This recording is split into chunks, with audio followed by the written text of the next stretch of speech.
இந்த நபருடைய மனைவி இவனை ஏமாத்துற அதை கண்டுபிடிக்கிறதுக்காக இவனுடைய மனைவி வேலைக்கு போற நேரத்தில் இவளை கட்டி பிடிச்சி அனுப்புறான். அப்ப அவளுக்கு பின்னாடி கழுத்து பகுதியில் ஒரு கொக்கி கயிற்ற மாற்றி மறுமுனையில பெயிண்ட தடவி அதை கீழே போட்டுட்டான். அப்ப அந்த பக்கம் நின்ற இவளுடைய லவர் கணவன் பண்ற வேலையை பார்த்துட்டு கண்ணாடி மூலமா சொல்றான். இவள் அந்த கண்ணாடி மூலமா பார்த்துட்டான். அடுத்து இவன் நடந்து போற வழியில பெயிண்டோடைய கோடா இருக்கு.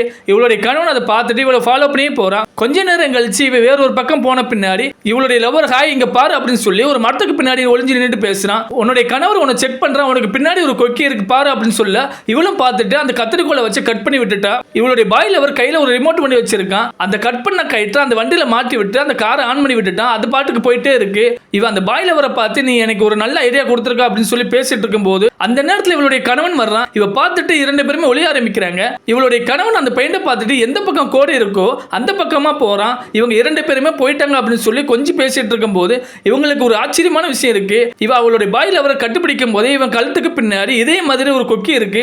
இவ அதை எடுத்துட்டு அந்த பக்கம் பார்க்கிற இந்த பாய் லவருடைய மனைவியை கை தட்டுறா. இவன் பார்த்துட்டு ஹானி நீங்க என்ன பண்ற அப்படின்னு கேட்க நீ என்ன பண்றான்னு பார்க்க வந்த அப்படின்னு சொல்லிட்டு நீ எனக்கு தேவையில்லை, நான் ஆல்ரெடி லாயர் கிட்ட பேசிட்டேன், உனக்கு டைவர்ஸ் கொடுக்க போற அப்படின்னு சொல்லி இவளை பார்த்து சொல்ற என்னுடைய கணவரை நீ தான் எல்லா நாளும் பார்க்க போற அப்படின்னு சொல்லிட்டு கிளம்பிட்டா. இவங்க இரண்டு பேருமே என்ன சொல்லணும்னு தெரியாம முழிச்சிட்டு நிக்கிறாங்க.